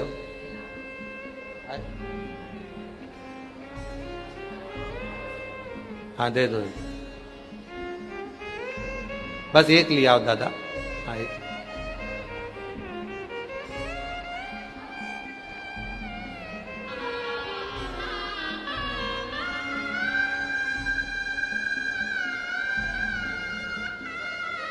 कनेर का पुष्प, शिव पर समर्पित करा हुआ कनेर का पुष्प कर्णों में कुछ देर के लिए जब धारण किया जाता है, कुछ देर हमारे जीवन के सारे रोगों को, बीमारियों को ये हर लेता है। कुछ क्षण शिव से, शिव का चढ़ा हुआ कनेर पुष्प हमारे रोग को, बीमारी को, तकलीफों को समाप्त कर देता। पर बहुत देर तक, 2 घंटा 4 घंटा तक नहीं, कुछ क्षण के लिए उसको लगाया जाता है, कुछ क्षण। कनेर बाबा कह रहे अब एक भी कनेर ना बचेगा। शिव शिव। अरे देख लिया संसार हमने, सब मतलब लिया हमने, देख लिया झूठे नाते, झूठे रिश्ते, झूठे नाते, झूठे रिश्ते, अरे झूठा है संसार हमने देख लिया, देख लिया संसार हमने देख लिया। एक कनेर में वो बल होता है जो शिव पर चढ़ा हुआ कनेर हमारे रोग और बीमारी को भी समाप्त कर दे। जल 16 रात्रि तक हमारे भीतर, हृदय में, उदर में और बुद्धि में रहता है। शिव। बेलपत्र जम के बोलो, 41 रात्रि तक हमारे शरीर के अंदर, 41। एक होता है बाबा जी अमृत चंदन। अमृत चंदन बेलपत्र का जो सूखा हुआ पेड़ होता है, और उस सूखे हुए पेड़ की अगर कोई टहनी मिल जाती है और उसको लोग घिसते हैं, पारिजात का फूल जो होता है बाबा जी, उस पारिजात के फूल के नीचे पीले कलर की केसरिया डंडी होती है, केसरिया। भूमि पर गिरा हुआ पारिजात का फूल, उसके ऊपर का भाग निकालकर नीचे की जो केसरिया डंडी होती है, जब वो बेलपत्र के जड़, बेलपत्र की डाली जो घिसी जाती है सूखी हुई बेलपत्र को, सूखा मत लेना तुम लोग, वो तो कोई सूखा हुआ हो, नहीं तो मालूम पड़े तुम बेलपत्र को ही सूखा दो है। वो तो कोई पेड़ सूख जाता है तो उसकी जो लकड़ी होती है उसको घिसते हैं तो उसमें वो पारिजात के फूल की जो नीचे की डंडी होती है वो उसमें डाली जाती है और फिर उसको घिसा जाता है, उसको अमृत चंदन कहते हैं बाबा जी। अमृत चंदन का मतलब होता है हजारों अघोरी, हजारों तांत्रिक, हजारों विद्या करने वाले, हजारों विद्या और हजारों मंत्र साधना हो जाए और तब किसी को अपने काम के लिए सफल बनाया जाता है कि हमारा ये काम हो जाएगा, हमारा ये काम। काशी मंदिर के पंडा जी हमारे बीच आए हैं, एक बार जोरदार ताली बजाकर उनके लिए स्वागत का।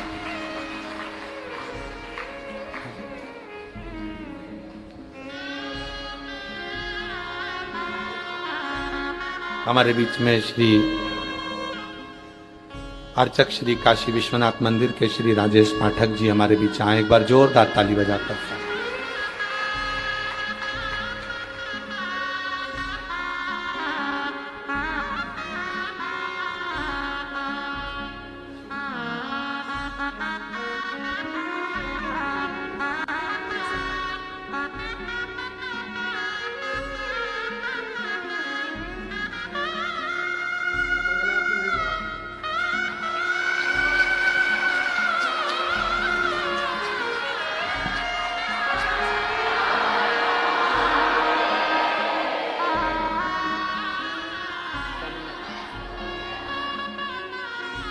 देखो, इसी को शिव जी की, विश्वनाथ जी की उदारता कहते हैं।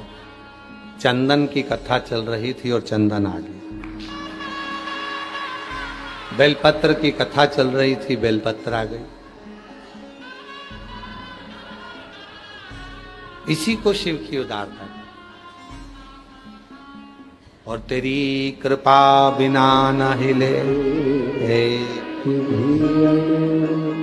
लेते सांस तेरी कृपा से बखान क्या करूं मैं रातों के ढेर का, चपटी भभूत में खजाना कुबेर का।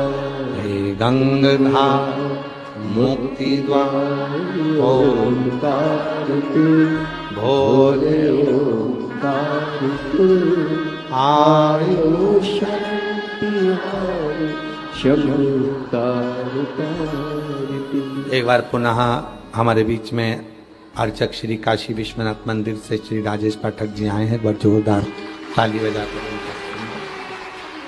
शिव कथा कर रहे हैं। बाबा जी, अमृत चंदन होता है। जब बेलपत्र का वृक्ष सूख जाता है, आपको सुखाना नहीं है, कहीं कहीं सूख जाता है, सूखे हुए बेलपत्र का जो जड़ होता है या तना होता है वो लाते हैं। पारिजात फूल का नीचे का जो कैसर या डंडा होता है उसको उसमें डालकर जब घिसा जाता है, चंदन बनाया जाता है। हजार अघोर, हजार तंत्र विद्या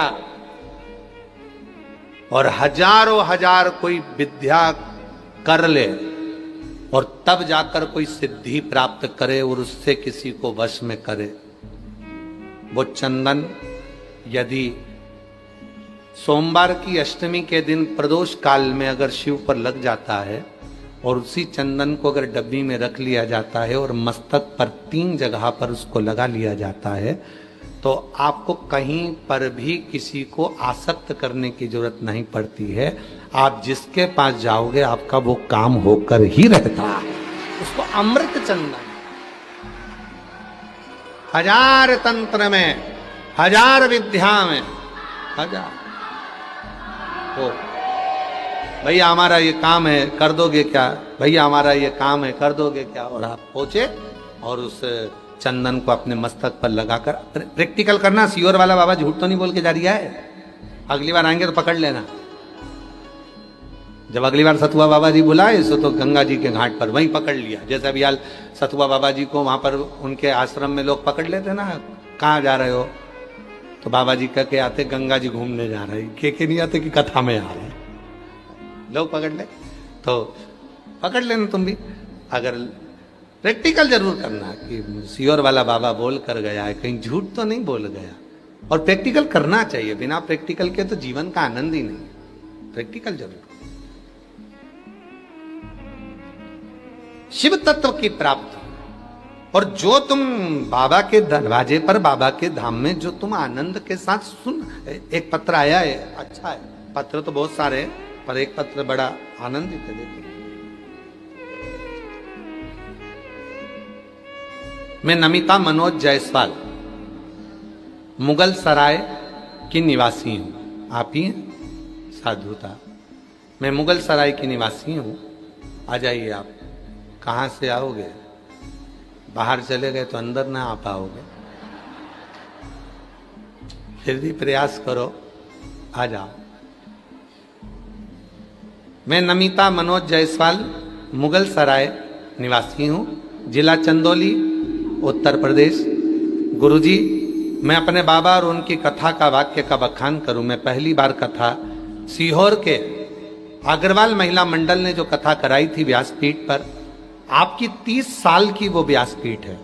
उस व्यासपीठ के बाहर रोड पर बैठकर मैंने कथा सुनी थी, क्योंकि अग्रवाल धर्मशाला छोटी है, उसमें लोग बैठ नहीं पाते, तो हम रोड पर बैठे थे।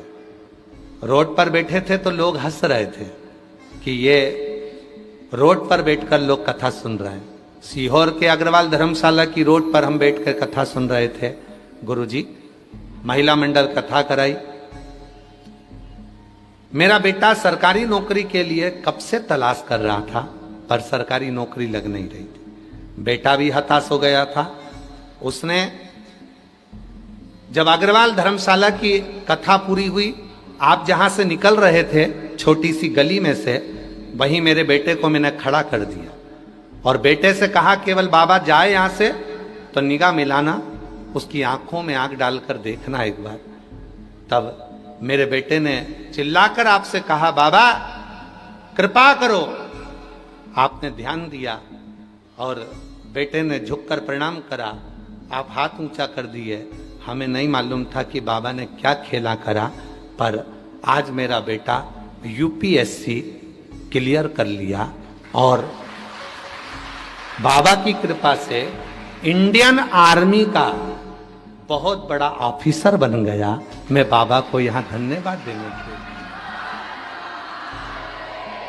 मैं बाबा को धन्यवाद देने के लिए, बाबा फोटो भी लगा रही हूं मेरे बेटे का, जो इंडियन आर्मी के ऑफिसर के पद पर नियुक्त हुआ है। अजब,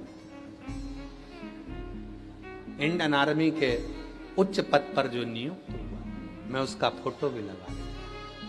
लाइन में एक अच्छी बात लिखी है, बाबा ऐसे तो आप देखते नहीं हो, पर यह पक्का है कि शिव करुणा करता है। हमने तो अग्रवाल धर्मशाला के बाहर रोड पर बैठकर कथा सुनी थी, पर वो रोड की कथा भी हमारा कल्याण कर गई और आज मेरा बेटा इंडियन आर्मी के बड़े ऑफिसर के पद पर नियुक्त।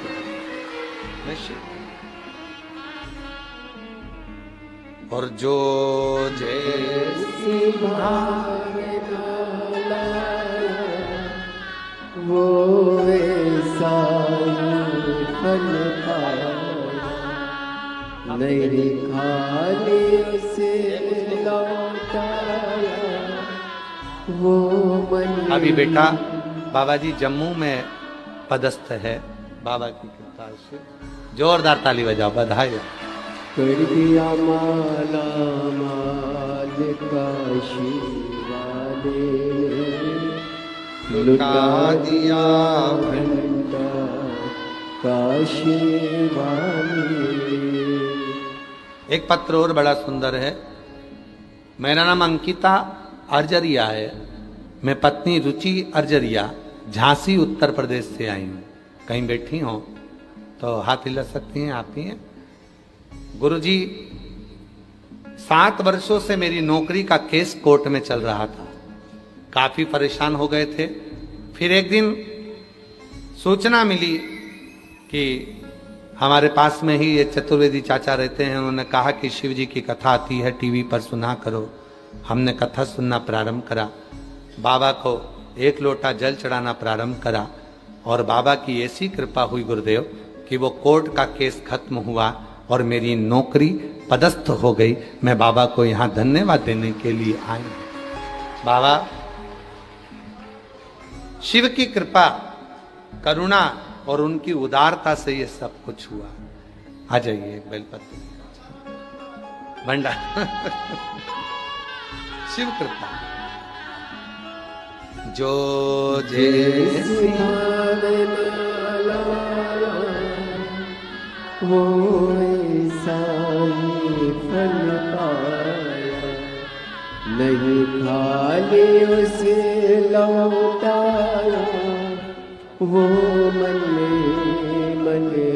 हर्षाया, कर दिया माला माल काशी वाले, लुटा दिया भंडार काशी वाले,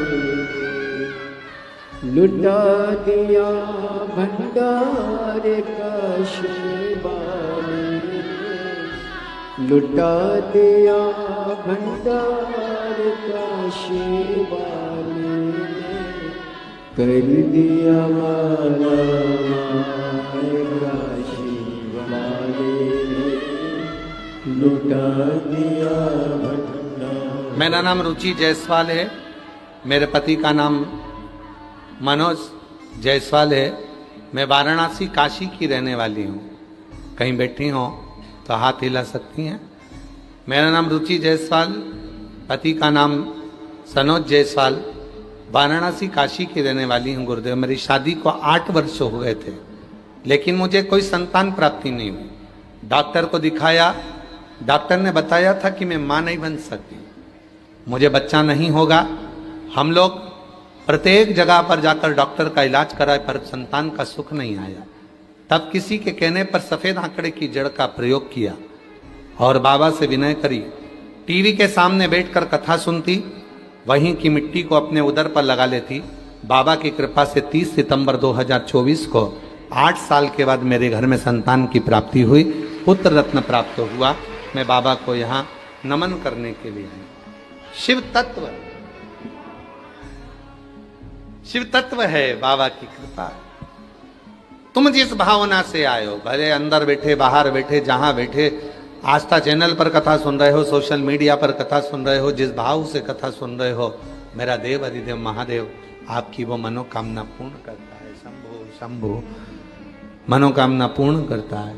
शिव तत्व ढूंढ रही है मां पार्वती जी, ढूंढ रही। और मैंने ढूंढा देश तमाम, भोला कहाँ मिलेगा, कहाँ मिलेगा, कहाँ मिलेगा, कहाँ मिलेगा। बोलो बोलो, कहाँ मिलेगा, कहाँ मिलेगा, कहाँ मिलेगा। अरे मैंने ढूंढा देश तमाम, भोला मैंने ढूंढा देश तमाम, भोला। शिव को ढूंढना कठिन, उसको ढूंढो ही मत। जो लोग भगवान शंकर को ढूंढते हैं उनको ढूंढना नहीं चाहिए। शिव जी को ढूंढने का विषय नहीं, भगवान शंकर ढूंढने का विषय नहीं। भगवान शंकर को ढूंढा नहीं जाता है, भगवान शंकर को तो महसूस किया जाता है, महसूस। शिव को ढूंढोगे तो पूरी जिंदगी लग जाएगी, तो भी शंकर जी तुम्हारे सम्मुख में नहीं आएंगे। आवाज बढ़ाओ, पीछे की आवाज बढ़ाओ थोड़ा। अगर ढूंढने में समय लगाओगे तो भगवान शिव कभी नहीं मिलेगा। महसूस करो। शिव मंदिर में जाओ, लोटा भर के जल चढ़ाओ, महसूस करो कि मेरा बाप, मेरा शिव, मेरा उस जल को स्वीकार कर रहा। जल स्वीकार। पार्वती जी ने पूछा कहाँ है? ब्रह्मा जी से पूछा, विष्णु जी से पूछा, शिव जी कहीं मिलेंगे, भगवान शंकर कहीं मिलेंगे। लिया बेटा लिया। भगवान शंकर कहीं मिलेंगे? पूछा।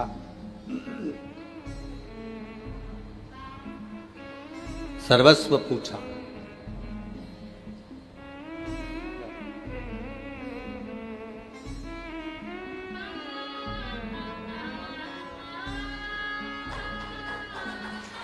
शंभू शंभू हाथ जोड़।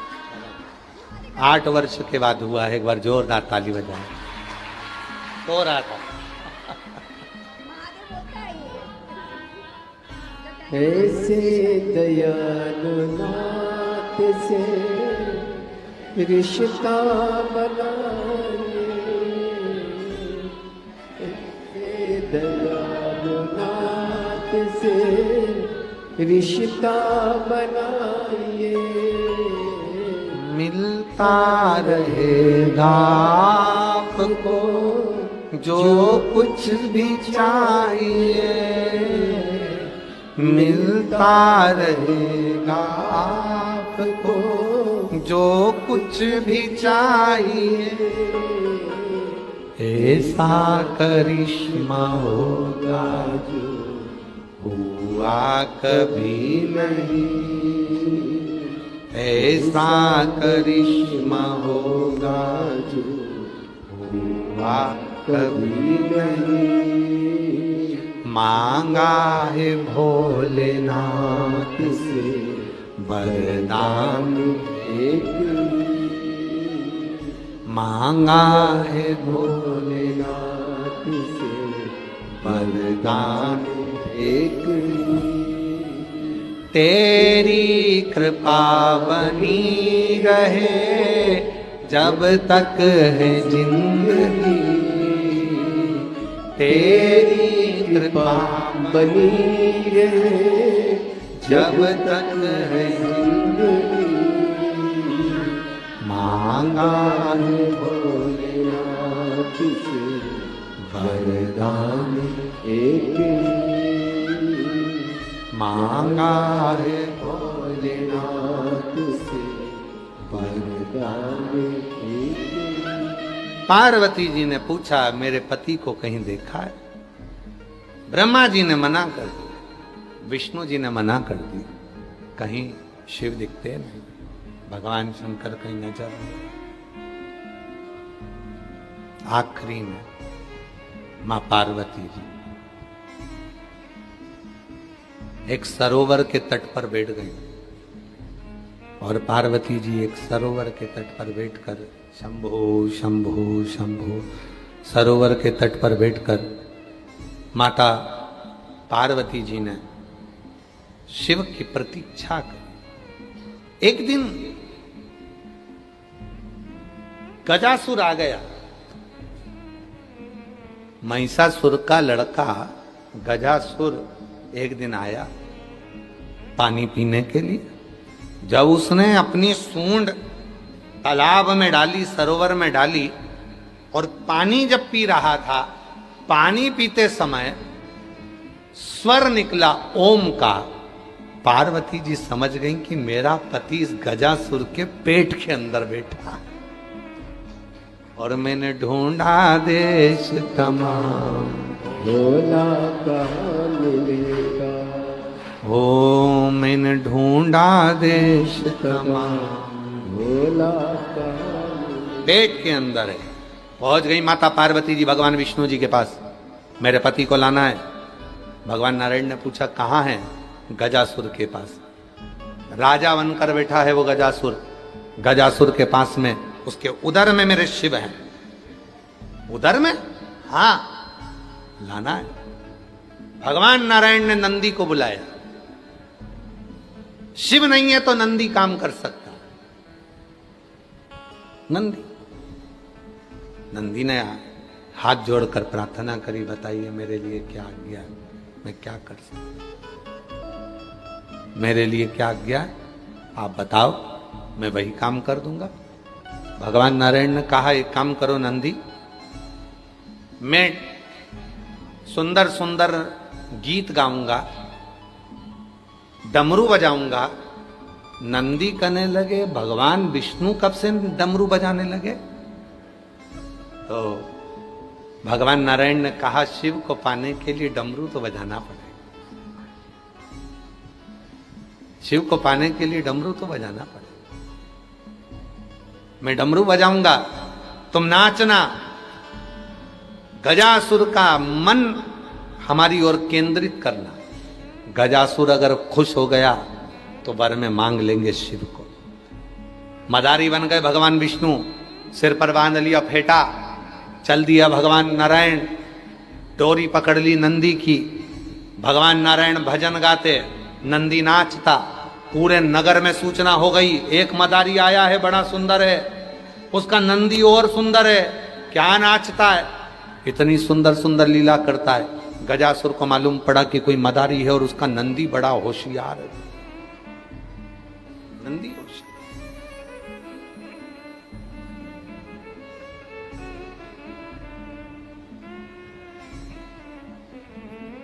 और लोग उसको विद्वत्ता में चले। तुरंत भगवान नारायण ने जैसे ही डमरू बजाया, गजासुर ने कहा कि बताओ मेरे को लीला दिखाओ जरा, क्या लीला है। और जो डमरू बजाया, डमरू बजाते से नंदी नाचने लगे, नंदी नाचने लगे। और नंदी नाचते नाचते जो अपनी मुंडी को घुमाए, अंदर बैठे थे भोलेनाथ गजासुर के पेट में। पेट में बैठते सी भोलेनाथ जी को लगा ये तो मेरे नंदी की मुंडी हिल रही है। और अंदर पेट में मरोड़ उठने लगी गजासुर को। गजासुर ने तुरंत नेत्र बंद करे स्मरण किया, बाबा भूख लगी है, प्यास लगी है। शिव जी मौन हो गए, शंकर भगवान।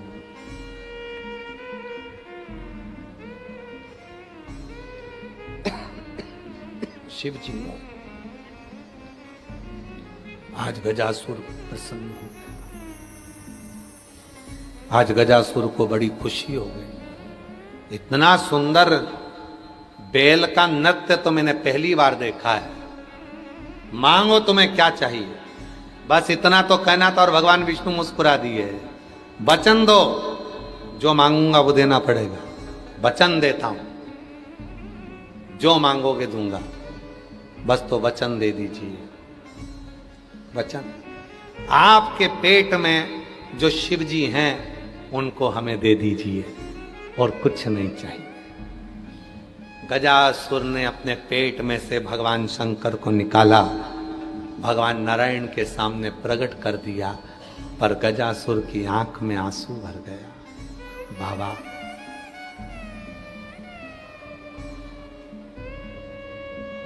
मैं पिता बना, आप मेरे पेट में रहे, पर आज मैं आपका बेटा बनना चाहता हूं, कृपा करो।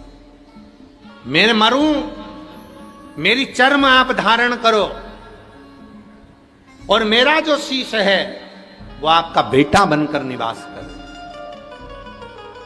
शिव जी ने कहा, गजासुर चिंता मत कर, तेरे प्राण जब हरूंगा, जिस समय पर तेरे शीश को काट कर मैं अपने पुत्र के शीश धड़ पर रखूंगा, उस समय पर तेरे प्राण।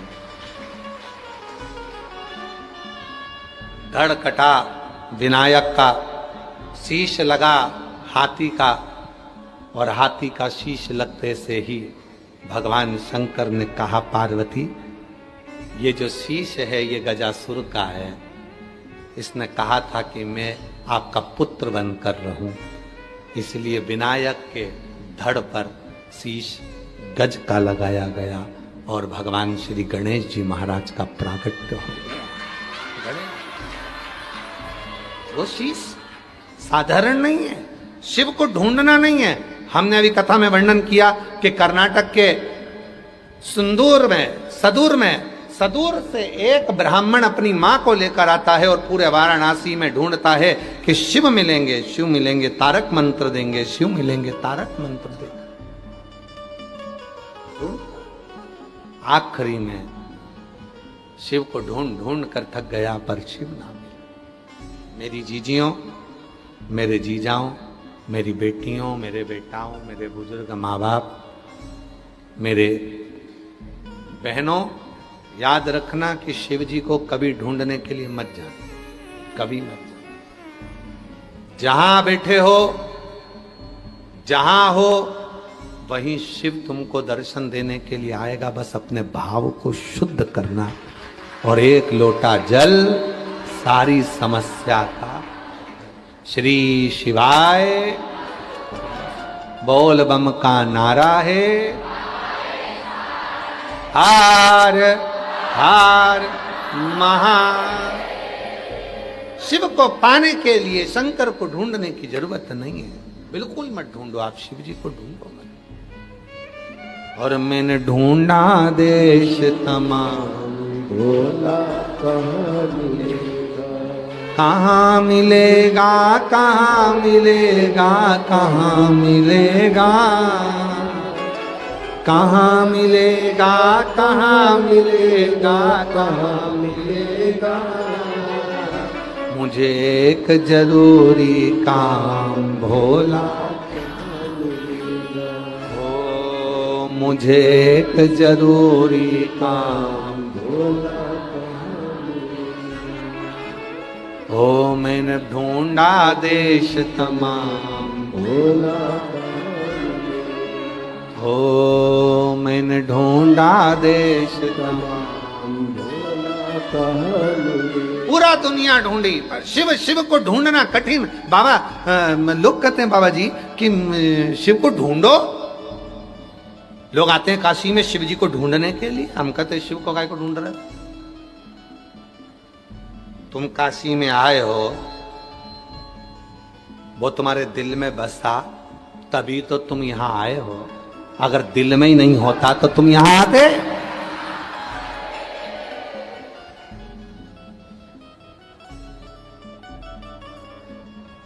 वो भीतर समाया, भीतर।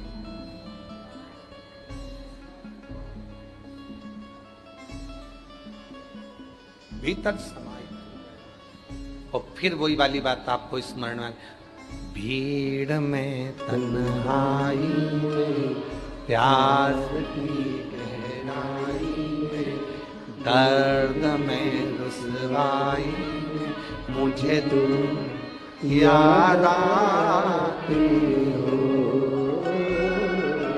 मुझे तुम याद आती हो। वो समझ में, उसको ढूंढना नहीं है। हर पल हर घड़ी जरा सा दुख आया, एक लोटा पानी लेकर भागे, शिव सामने आया। वो तुमने श्री शिवाय नमस्तुभ्यम, नमः शिवाय, ओम नमः शिवाय जैसे बोला, शिव सामने आया। वो कहीं मिलेगा नहीं तुमको, तुम ढूंढ ढूंढ के थक जाओ। जाओ कैलाश तक ढूंढो, केदार तक ढूंढो, सोमनाथ तक ढूंढो, नागेश्वर, मल्लिकार्जुन, तुम्हारी मर्जी पड़े जहां ढूंढ लो, वो मिलने वाला नहीं है। तुम्हारे भीतर है, भीतर। हमने अभी अवंतिकापुरी में आज तक का एक कार्यक्रम था, उसमें उन्होंने पूछा था, क्या शिव जी ईशान कोण में रहते हैं? क्या शिव जी अवंतिकापुरी में रहते हैं? क्या शिव जी काशी में रहते हैं? क्या शिव जी कैलाश पर रहते हैं? क्या शिव जी केदार में रहते हैं? तो हमने जवाब दिया था, शिव जी आपके दिल में रहते हैं। शिव आपके दिल में है, आप जाओगे तो प्रकट हो जाए। तो फिर काशी, अवंतिकापुरी, केदार, कैलाश ये क्यों है? अरे भाई, ओ भाई, हवा बोलो, हवा है कि नहीं है? अरे बोलो तो जम के। हवा चल रही है, तुम्हारा ऑक्सीजन ले रहे हो, हवा तो हवा ही है ना, चल तो रही है ना। पर तुम्हारी गाड़ी की हवा निकल गई तो तुम ऐसे पकड़ पकड़ के भरोगे? अरे बोलो तो जम के। गाड़ी की हवा ऐसे नहीं भराएगी। गाड़ी की हवा भरने के लिए हवा की मशीन के पास जाना पड़ेगा, तो हवा भर आ जाएगी। हवा तो सब दूर है, मेरा विश्वनाथ तो हर जगह पर है, पर काशी में क्यों आते हो? तो कहा यहाँ मशीन लगी हुई है जो मिल जाती है, तुरंत प्राप्त हो जाती है। वो मिल, हवा हर जगह पर है पर उसको भरा नहीं जा सकता। हवा हर जगह पर है पर उसको खींच कर भरा। अब तुम सोचो कि गाड़ी की हवा निकल गई तो मुंह से भर दो, तुम्हारे अंदर भी तो हवा है, भर ले।